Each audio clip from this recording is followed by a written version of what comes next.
El Ministerio de la Enseñanza y la Evangelización, Jesús Soberano Señor, presenta Palabra de Iluminación con el Maestro de las Sagradas Escrituras, Dr. José Briceño.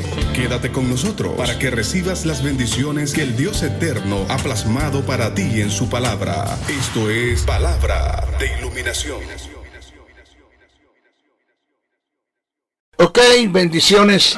De nuevo el Maestro José Briceño transmitiendo verdades de reino, verdad verdadera, la verdad absoluta.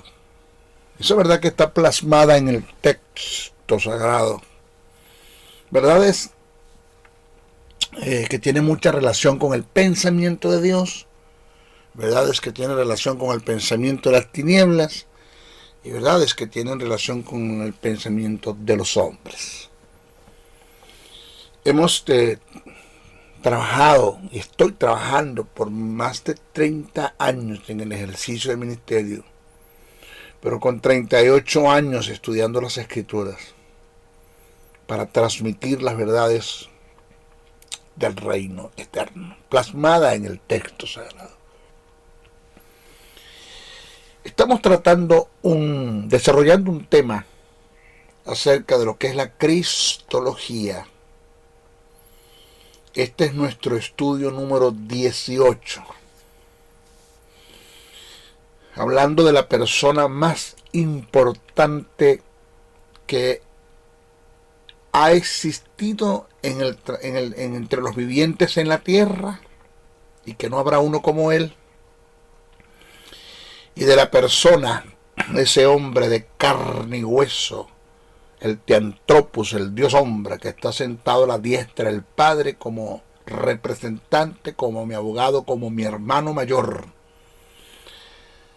e intercediendo por mí.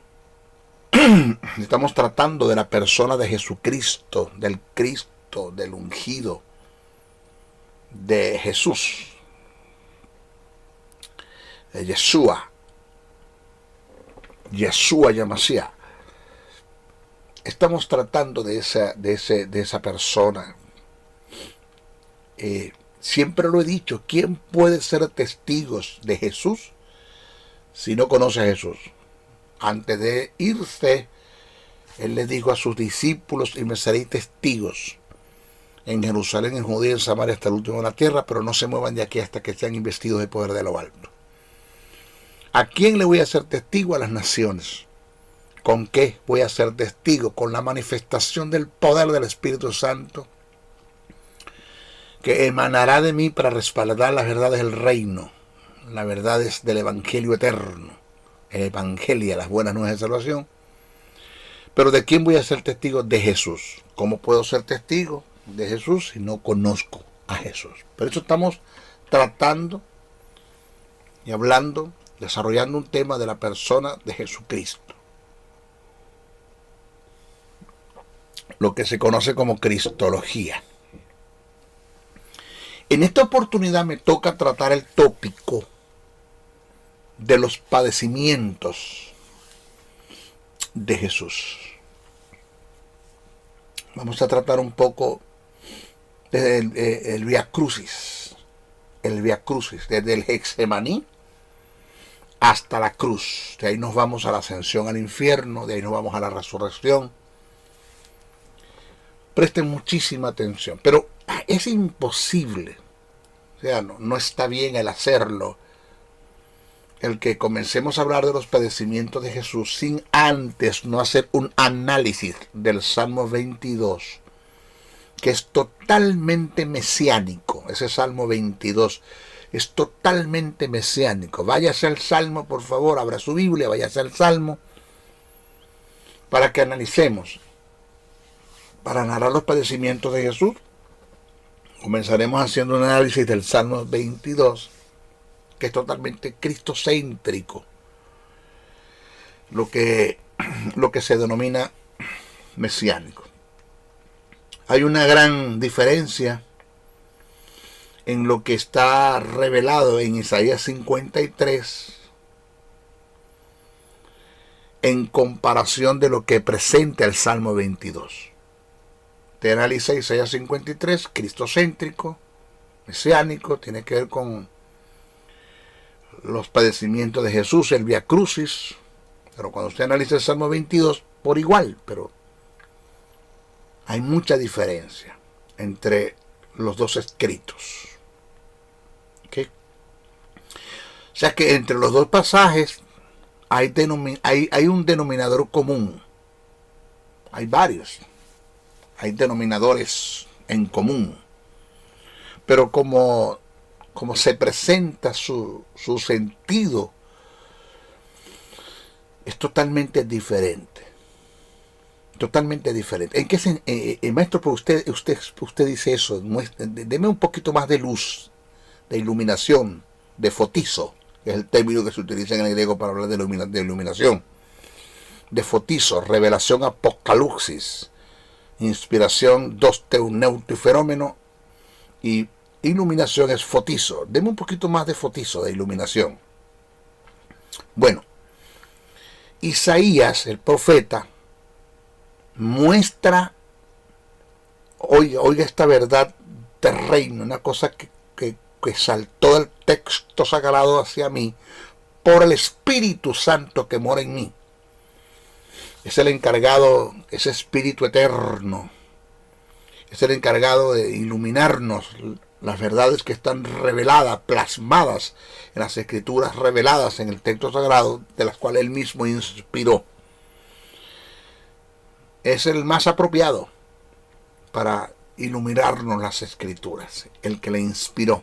Él conoce esto. Isaías muestra el pensamiento de Dios en un cuadro profético. Vuelvo a repetir, Isaías muestra el pensamiento de Dios en un cuadro profético. La agonía de Cristo por causa de la humanidad. Esto lo presenta Isaías, pero dicha revelación es el testimonio de un padre adolorido por la condición tan baja y degradante en la cual él tuvo que someter a su propio hijo. Por eso, cuando yo analizo estas verdades que están en el texto sagrado, esto es un cuento bien contado, o no lo hemos entendido, porque ¿quién es el hombre? Decía David, para que Dios haga memoria del hombre. Y eso, para que haga memoria, estamos hablando de todo en relación al plan que Dios desarrolló en la vida de su hijo, en el nacimiento, vida, muerte y resurrección de su hijo. ¿Quién es el hombre? Para que Dios haya pasado a su hijo por toda esta tragedia, este dolor, este vía crucis, para salvarnos a nosotros. No socorrió a los ángeles, dice el texto sagrado. Entonces, Isaías muestra el pensamiento de Dios en un cuadro profético. Muestra la agonía de Cristo por causa de la humanidad. Pero dicha revelación es el testimonio de un padre dolorido por la condición tan baja y degradante en la cual él tuvo que someter a su propio hijo. Pero el Salmo 22, ya te dije lo que Isaías presenta, pero el Salmo 22 revela el testimonio viviente del Hijo mismo, o sea, de Jesús, pendiendo de un madero en el más grande de los sufrimientos y abandonos, presentándose como ofrenda al Padre por la regeneración de la humanidad. Isaías presenta el pensamiento de Dios, coloca las cosas desde la perspectiva de Dios, de la visión de Dios, pero el Salmo 22 coloca las verdades que están allí, ya cumpliéndose las profecías que están en Isaías, que dijeron los diferentes profetas en relación al Vía Crucis, pero el Salmo 22 presenta bajo las perspectivas de la visión del Hijo. Vamos a hacer un análisis. Vamos a hacer un análisis muy concienzudo, muy preciso, conciso, exegético del Salmo 22. Vamos a analizarlo. Dice el texto paso a paso. No voy a correr. Acuérdense que yo no trabajo con las emociones, ni el mensaje mío está lleno de ofertas, que profetizo, que declaro, que decreto, nada de eso. Eso es basura. Ni trabajo con las emociones, ni hay un cambio de voz, ni de respiración, tú sabes, para sugestionar. No. Paso a paso, es un estudio bíblico que estamos presentando. El Salmo comienza así. Dios mío, ¿por qué me has desamparado? ¿Por qué? Es una pregunta. ¿Por qué está tan lejos de mi salvación? ¿Por qué estás hablando al Padre? ¿Por qué estás tan lejos de mi salvación? Y de las palabras de mi clamor, parece que no me escucharas, que no me respondieras. Vamos a empezar a analizar con estas expresiones. Se deja ver el abandono total y completo de Dios Padre en su Hijo. Pero es inaceptable el poder entender el que un Padre tan amoroso abandonara a su unigénito Hijo en la cruz, no entendiendo que por amor a la humanidad fue que Él lo hizo. Dice que el que no escatimó a su propio Hijo, escatimar y poner en balanza para analizar si vale o no vale la pena. ¿Será o no será? ¿Valdrá o no valdrá? ¿Quién pesará más en valores? ¿Mi hijo o la humanidad? Dice que no lo puso en balanza. Estas expresiones fueron las que Jesús exclamó en la cruz, manifestando su angustia en la ausencia de la presencia del omnipresente Elohim. Esto no es fácil. Esto nosotros lo leemos así por encimita del Salmo 22, como para rellenar el tiempo en un culto. Su nombre, gloria fuerte para el Señor, un grito de júbilo, un grito de guerra, grito de júbilo, grito de guerra, Pero no hemos analizado las verdades intrínsecas, endógenas, que están en el texto sagrado, allí dentro del texto. En la condición de que un hijo está clamando al Padre, al omnipresente, el Elohim, que por qué no está tan lejos de su salvación. Jesús sufrió el agobio aplastante y sofocante del estado de pecado que el soberano, el eterno, el 3 veces santo puso sobre él. Isaías 53, el capítulo 53, verso 6, lo declara bien, proféticamente. Dicho estado fue tan aplastante y determinante que lo ocultó de su Padre, que por naturaleza es santo. Pero no solamente sufrió la separación y la ausencia de Dios, sino la desesperanza ante el silencio del gran yo soy. Una cosa, cuando Dios hace silencio, señores, esto no es fácil. Esto no es fácil. Yo no he pasado en lo absoluto, en la totalidad que Jesús pasó en el silencio de Dios, pero he pasado momentos donde Dios ha hecho silencio. Y no es fácil. Cuando oras parece que no tienes respuesta. Cuando tocas y parece que nadie abre. Cuando buscas y parece que no hallas. Cuando pides y no responden. No es fácil. Y esto lo he sentido yo pero no, por favor, no son ni micra ni destellos. Señores, por lo que Jesús pasó, porque yo lo he pasado desde mi humanidad y mi vida, sin clavos, sin coronas de espinas, sin estar guindando en una cruz, sin estarme desangrando, sin haber llevado una cruz por tanto camino, por tanto peso y tanto camino, sin antes ser flagelado. Yo no he pasado por donde Jesús pasó.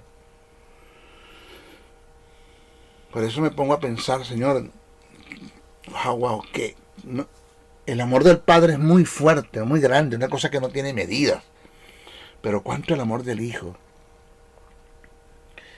Pero aunado a esto, Jesús sufrió el abandono en la cruz por la persona del Espíritu Santo. Señores, ¿de qué estamos hablando? Ya nos metimos con neumatología un poquito. Jesús sufrió el abandono no solamente del Padre, sino en la cruz. El Espíritu Santo tuvo que salir de él. El Espíritu Santo no podía seguir morando en su ser, que llevó el pecado de la humanidad, el estado de pecado de la humanidad. Dios lo puso sobre Jesús. El Espíritu no podía quedarse ahí. Y por causa de ese estado de pecado que Dios puso sobre él, pasó a ser el germen del pecado, pasando a ser una maldición. Lo dice el texto sagrado. Maldito es aquel que es colgado en un madero. Eso lo dice el texto sagrado. Ese es lo que podemos analizar de la primera expresión: Dios mío, ¿por qué me has desamparado? ¿Por qué estás tan lejos de mi salvación y de la palabra de mi clamor? Dice, sigue el Salmo, pero tú eres santo. Pero tú eres santo. Incondicionalmente, por donde yo pueda estar pasando, la santidad de Dios está por delante de todo. Esta es una expresión que sale de los labios de Jesús. Eso de que Jesús dijo 7 palabras en la cruz. No, 7 fueron las que oyeron. 7 fueron las que oyeron. Pero quizás cuántas pasaron por su pensamiento. Cuántas palabras pasaron por su pensamiento. Cuántas palabras él se dijo a sí mismo para el Padre. Cuántas oraciones, cuántas cosas no diría Jesús en la cruz en 6 horas. Se registran 7 que dijo, pero cuántas no pensó. Su mente no estuvo en blanco en la cruz. Pero tú eres santo. Me imagino a Jesús pensando esto. Esto debe estar en nuestro pensamiento. Entender que Él es santo. Entender el nivel de la santidad. Que la única virtud elevada a la 3 que aparece en el texto sagrado registrado en relación a Dios es la santidad. Y no vas a conseguir en ninguna parte donde dice yo soy omnisciente, omnipresente, omnipotente, santo, no, sí, pero sí vas a conseguir yo soy santo. La única virtud elevada a la 3, santo. Estas expresiones es el conocimiento que Jesús hace de la separación y ausencia que sufrió de parte de lo divino. Sabiendo la condición y el estado de pecado a lo que el Padre le había llevado. Que no fue juzgado en la cruz como un hombre pecador, sino como un hombre cargado de pecado, que fue juzgado como el pecado mismo y como el germen del pecado. Jesús nunca pecó, nunca, no se halló pecado en él, nunca pecó, no se halló pecado en él, pero sintió el peso del pecado. Jesús reconoció la naturaleza pura de Dios en su santidad, que entendió que nada menos de la ausencia y la separación y el silencio del que 3 veces es santo le pudo haber pasado. O sea, después que Jesús dice, Dios mío, ¿por qué me has desamparado? ¿Por qué estás tan lejos de mi salvación y de la palabra de mi boca? Entonces, con una conjunción adversativa dice, pero tú eres santo. Entiendo por qué lo has hecho. Colocaste sobre mí el pecado de la humanidad. Me hiciste el germen del pecado. Aunque no he pecado, Señor, el peso del pecado cayó sobre mí. Por ende, no te puedes quedar al lado de un ser que es el germen del pecado, porque tú eres pura santidad. Sigue el Salmo y dice, tú que habitas entre las alabanzas de Israel, tú que habitas. La palabra habitar significa haces presencia entre las alabanzas de Israel. En ti esperaron nuestros padres. Esperaron Abraham, Isaac y Jacob. Y tú los libraste, nuestra generación, los antepasados. Esperaron y tú los libraste. Clamaron a ti y fueron librados. Confiaron en ti y no fueron avergonzados.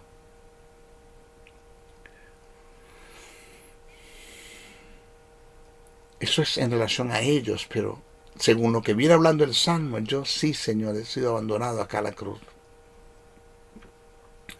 David exclama, joven fui y he envejecido y no he visto justo desamparado. Todo lo contrario se dio con el más grande hijo de David, que siendo justo, cumplidor de la ley, los mandamientos y las demandas de Dios, en el quien no se halló pecado, según 1 de Pedro 2:22, murió como un esclavo y fue a la vergüenza de todo, abandonado por Dios en la cruz. Porque nuestros padres esperaron en ti y tú los libraste, clamaron a ti, fueron librados, confiaron en ti y no fueron avergonzados. Tú fuiste a su encuentro. ¿Ve? Pero a mí aquí en la cruz, Señor, conmigo no lo has hecho. Y yo entiendo esas verdades. Diría Jesús ahí en su pensamiento. Cuando tú analizas que el Salmo sigue con unas expresiones que me llegaron a lo más profundo de mi espíritu como maestro de la palabra. Jesús está haciendo como un contraste. Nuestros padres esperaron, los libraste, confiaron en ti, no fueron avergonzados, los rescataste, atendiste a su llamado, oraron y les contestaste, tocaron y abriste, buscaron y hallaron. Mas yo soy gusano. Sigue el Salmo, mas yo soy gusano y no hombre,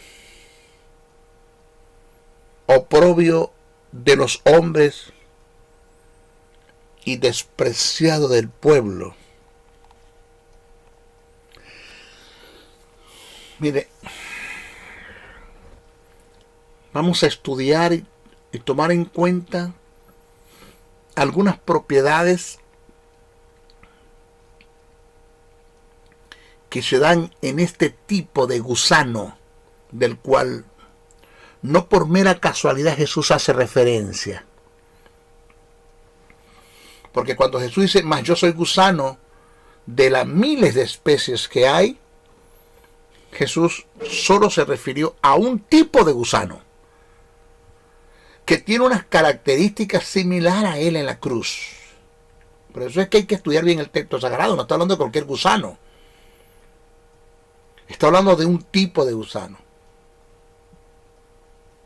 La palabra hebrea para gusano en el pasaje es tolat. T-O-L-A-T. tolat, que significa gusano rojo. Eso significa tolat, gusano rojo.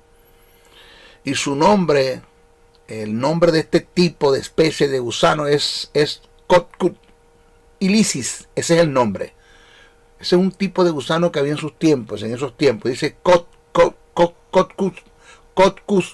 ilicis. Cusilicis. Cotkut ilicis. Tipo en Israel. Tipo de gusano en Israel que existía en esos tiempos, y nos muestra grandes verdades en común a la obra redentora de Cristo. David fue dirigido e inspirado por el Espíritu al hacer referencia al gusano.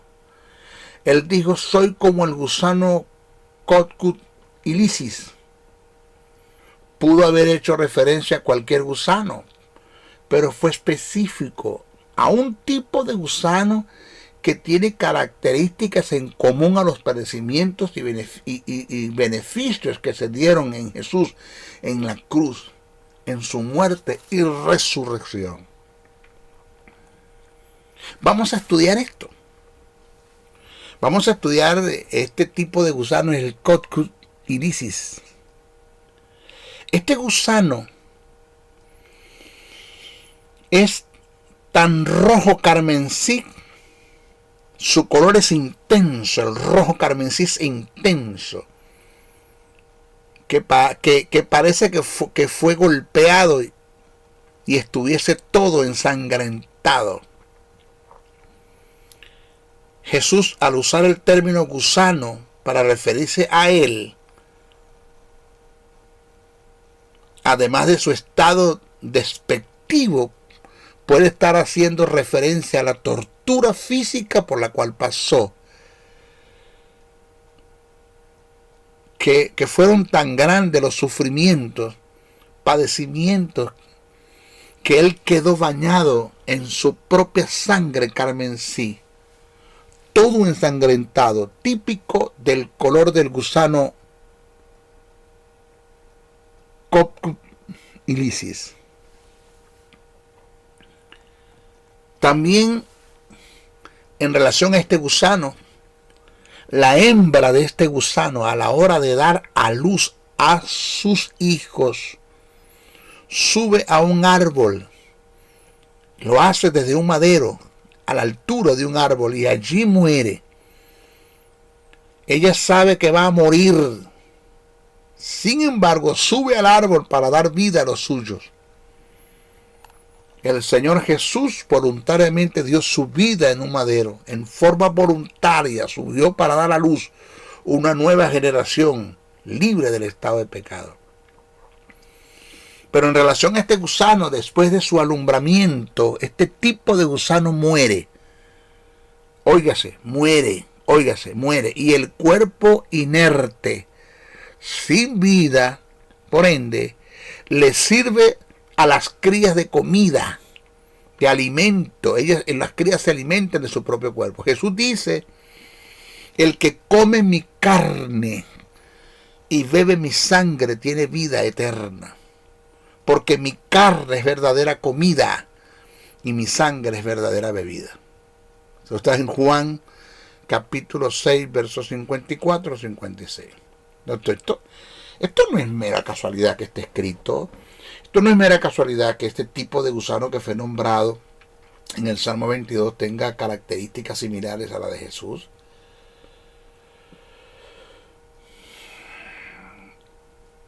El cuarto día,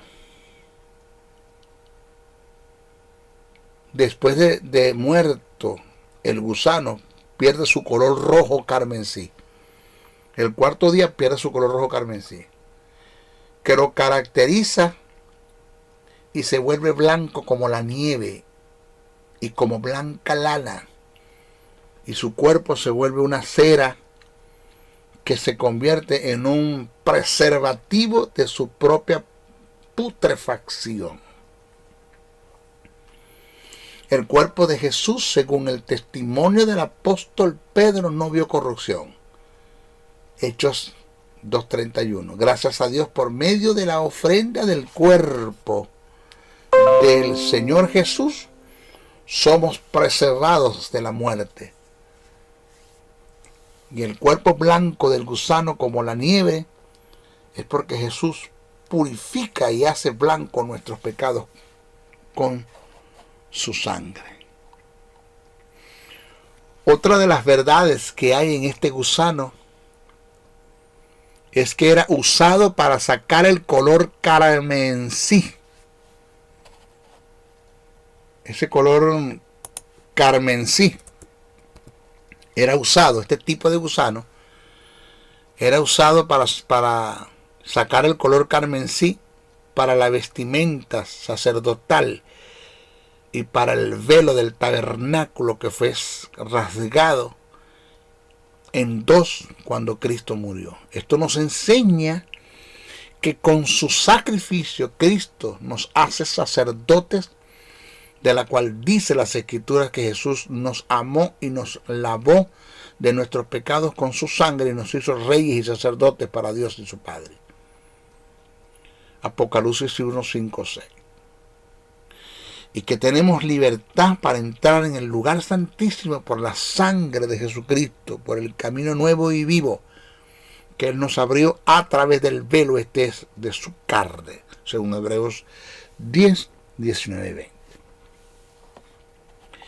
El texto dice: todos los que me ven me escarnecen, estiran la boca, menean la cabeza, diciendo: se encomendó a Jehová, líbrele él, sálvele, puesto que en él se complacía. Mire, el estirar la boca y el menear la cabeza que hacían los que representaban la ley al frente de la cruz, y el populacho y todos los que estaban allí, son expresiones extremas de burla,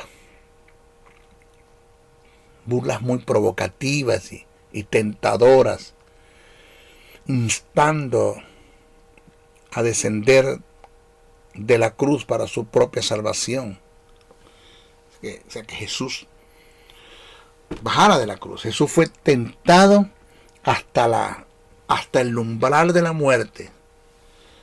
Y esto es registrado en el evangelista, en sus escritos, según Mateo 27, capítulo 42-43. Dice: pero tú eres el que me sacó del vientre, el que me hizo estar confiado desde que estaba a los pechos de mi madre. Sobre ti fui echado desde antes de nacer, desde el vientre de mi madre. Tú eres mi Dios. No te alejes de mí, porque la angustia está cerca, porque no hay quien me preste una ayuda, no hay quien ayude. En estas expresiones que están plasmadas en el Salmo, vemos a un Jesús ministrando su alma, plenamente convencido sobre el cuidado y la paternidad de Dios, desde su encarnación, su gestación, nacimiento, su niñez, su adolescencia, su adultez, y que en esta etapa final, en la hora de su muerte y pasando a la muerte, no dudaría del cuidado del Omnipotente. Si Él estuvo en la encarnación, en la gestación, en el nacimiento, en la niñez, en la adolescencia, en la adultez, Él no me va a abandonar en el tiempo de la muerte. El Salmo sigue: me han rodeado muchos toros, fuertes toros de Basán me han cercado, abrieron sobre mí su boca como león rapaz y como un león rugiente. Al expresar a los toros de Basán, esto tiene un sentido wow, unas verdades aquí encerradas en este texto. Al expresar los toros de Basán que lo rodean en conjunto a los perros, se está refiriendo a los judíos que, usando su poder político, religioso y económico, se confabularon con los romanos para prenderle y crucificarle. Los toros de Basán representan a los judíos y los perros representan a los gentiles en la presencia de los romanos. El león rapaz y rugiente representa la agresividad en la cual los judíos, influenciados por los poderes de las tinieblas, instaban a Pilato que crucificaran a Jesús. El salmo sigue: he sido derramado como agua. Sigue el salmo. En estas expresiones hace referencia a la muerte que en forma paulatina se estaba llevando su vida, como cuando se escapa el agua de las manos. La muerte para Jesús fue lánguida, en el más grande de los dolores, tanto físico, tanto psíquico como físico.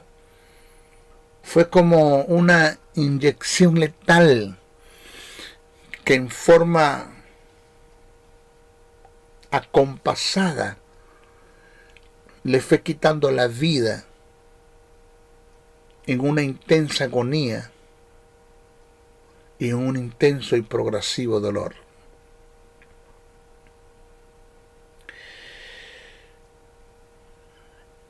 El salmo sigue: y todos mis huesos se descoyuntaron.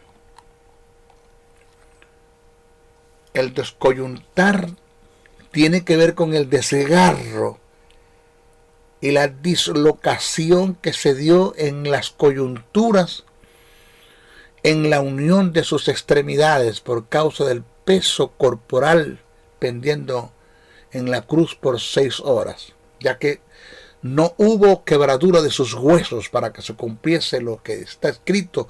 No fue quebrado hueso suyo, pero sí hubo dislocación en sus coyunturas, en sus extremidades por causa del peso corporal pendiendo en la cruz por 6 horas.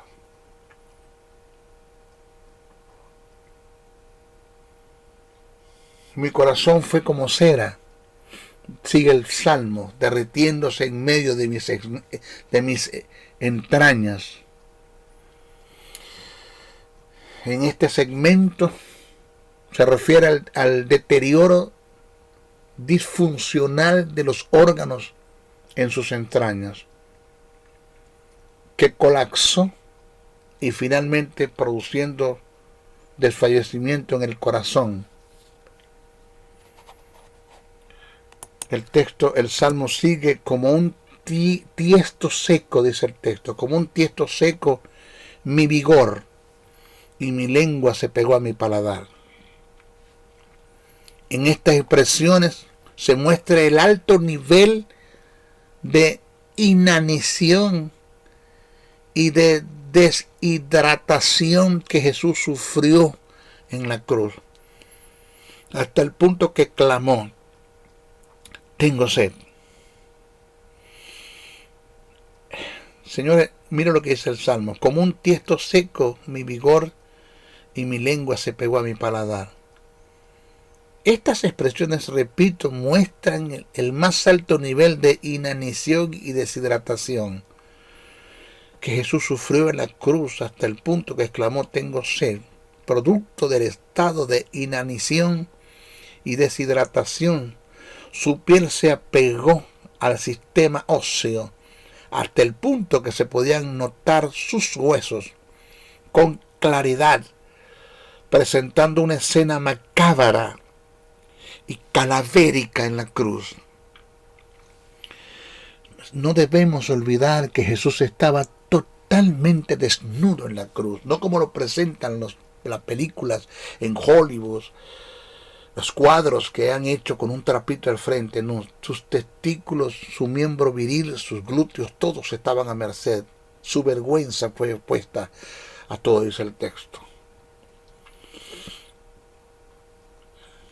Dice, y me has puesto en el polvo de la muerte. Sigue el Salmo. Finalmente, sufrió la muerte en la cruz, tanto la espiritual como la física. La ironía del caso es que el dador autor de la vida pasó por las dos muertes. Vamos a dar inicio, después de haber estudiado el Salmo 22, le vamos a dar inicio a la narración de los padecimientos de Jesús, paso a paso, comenzando desde su estadía en el Getsemaní, para que tengamos una clara percepción del costo que tuvo nuestra salvación y que no fue nada fácil. Pero eso lo vamos a hacer en nuestra próxima clase, ¿ok? Se despide el maestro José Briceño, pidiendo primeramente, oren mucho por mí. No dejen de orar por mí, oren mucho por mí. Yo creo mucho en oración de intercesión. Cúbranme, guárdenme en oración. Es la ofrenda más grande que usted me pueda dar. Que Dios me mantenga en salud. Que Dios me libre de todo peligro, de todo atentado satánico, de las tinieblas. Que Dios me guarde de toda enfermedad, de toda tentación. Oren mucho por mí. Oren por mi familia, oren por mis hijos. Segundo, compartan este mensaje. No se queden con él. Compartan todo lo que puedan. Vamos a llenar la tierra de la plenitud del conocimiento de Dios. Compartan este mensaje. Y tercero, si puedes enviar una ofrenda para este ministerio, hazlo.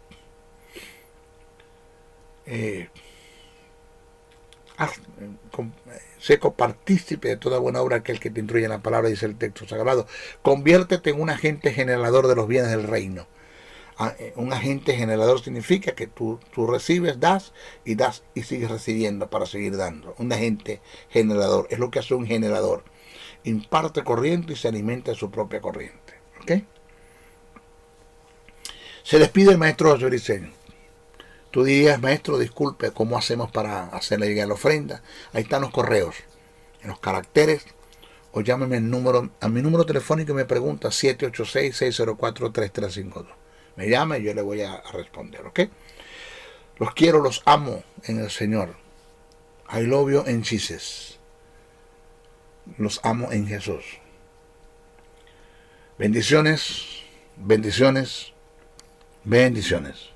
El Ministerio de la Enseñanza y la Evangelización, Jesús Soberano Señor, presentó Palabra de Iluminación. Te invitamos a un nuevo espacio de corte similar por nuestros diferentes medios de comunicación. Contáctanos en los Estados Unidos al WhatsApp más 01-786-604-3352 y a los correos josén77 briceno@gmail.com y a maestrojosebriceno.blogspot.com. Bendiciones.